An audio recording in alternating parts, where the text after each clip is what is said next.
Donc l'appel lancé par le pape et notre évêque s'est naturellement traduit au sein de notre ensemble paroissial par un besoin de communion.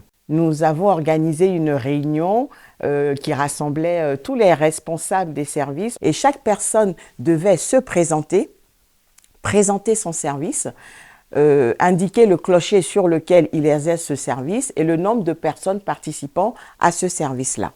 Nous avons pu classer tous ces multiples services dans des pôles afin vraiment d'avoir un outil très efficace. Et celle-ci nous a permis de nous lancer concrètement dans l'organisation de la journée synodale.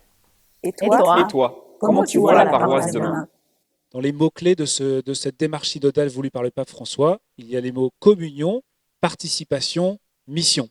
Tout ce qu'on fait, c'est en vue de la mission. Le but de notre vie chrétienne, le but de l'Église, c'est la mission, c'est le fait d'annoncer Jésus au monde. Et pour ça, le Seigneur nous appelle tous à participer, quel que soit notre état de vie. Justement, vous savez, le mot synode, ça veut dire chemin. Donc nous sommes en chemin. Ensemble, nous marchons. Et qu'est-ce que c'est qu'un synode ? C'est se mettre à l'écoute de l'Esprit Saint. J'ai clairement vu l'Esprit Saint à l'œuvre dans la proximité que nous avons pu avoir dans ces échanges. Le feu de l'Esprit Saint, on a pris le temps aussi de ce temps de prière. C'était un réel plaisir d'y participer. J'ai participé à 2 ateliers. Et puis des questions avaient été anticipées pour qu'on puisse travailler la réflexion. Nous étions en petits groupes de 4 ou 5.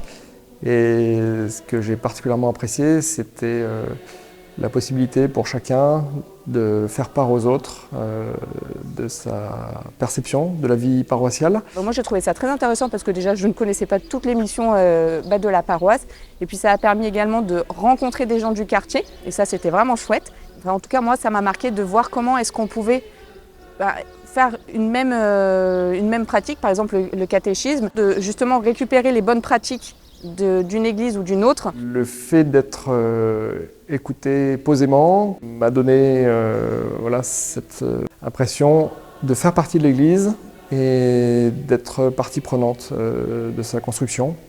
On a voulu vraiment utiliser le matériel de ce qui avait été dit avec tous les paroissiens pour la dernière journée de nos 3 étapes synodales. Même si c'était quelque chose qui avait été demandé par le pape pour faire une remontée des églises vers Rome, nous, au bout du compte, ce qu'on voulait, c'est vraiment profiter de ce temps pour que notre paroisse, avec ses 4 clochers, ressorte de cet exercice, entre guillemets, avec vraiment quelque chose qu'ils allaient pouvoir mettre en place rapidement. Donc on a redonné les synthèses aux responsables de service. Ce qui est vraiment ressorti le plus, c'était le besoin d'être à nouveau ensemble. Même si on peut prier seul, c'est bien de se retrouver à plusieurs parce que ça encourage des temps de prière comme la prière des frères, des temps de repas et festifs. Faire des groupes de partage sur la parole de Dieu.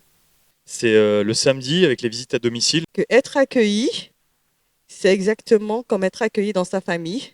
L'esprit de famille Notre-Dame de la Miséricorde. Ce qui a pu ressortir aussi, c'était le besoin d'accompagnement. Mais il n'y a pas de formation continue avec des modules qui permettraient de progresser. Peut-être créer une école de prière, un genre de parcours de croissance. On forme les enfants et on bénit les adultes et en fait, il faudrait aussi former les adultes en fait. Des besoins aussi au niveau de la liturgie, des temps de silence. L'exemple était donné pour la procession des dons, pour réapprendre en fait le sens de tous les rites qui sont présents dans une messe. En proposant une liturgie pour enfants pendant le temps de la liturgie de la parole, réfléchir ensemble sur la pertinence de célébrer 4 messes dominicales dans les 4 lieux différents. C'est pas quelque chose dont on a beaucoup parlé, parce que justement ça demande toute une autre discussion, mais en tout cas ça a été validé comme quelque chose qu'il fallait discuter. Faire témoigner à la messe de temps en temps les personnes investies dans les activités et services de la paroisse. Et je crois que ça a aussi été très apprécié par les paroissiens, c'est qu'on était vraiment dans le concret et on était dans la réalité de notre paroisse. Que ce genre d'initiative puisse continuer à jaillir. C'est à la fois une joie et en même temps en disant va falloir y aller et avancer avec tout ça, quoi. C'est ça aussi, la paroisse, c'est nous tous. Si vous avez quelque chose qui vous touche, qui vous marque dans le cœur, c'est sans doute un appel du Seigneur pour vous y investir vous-même.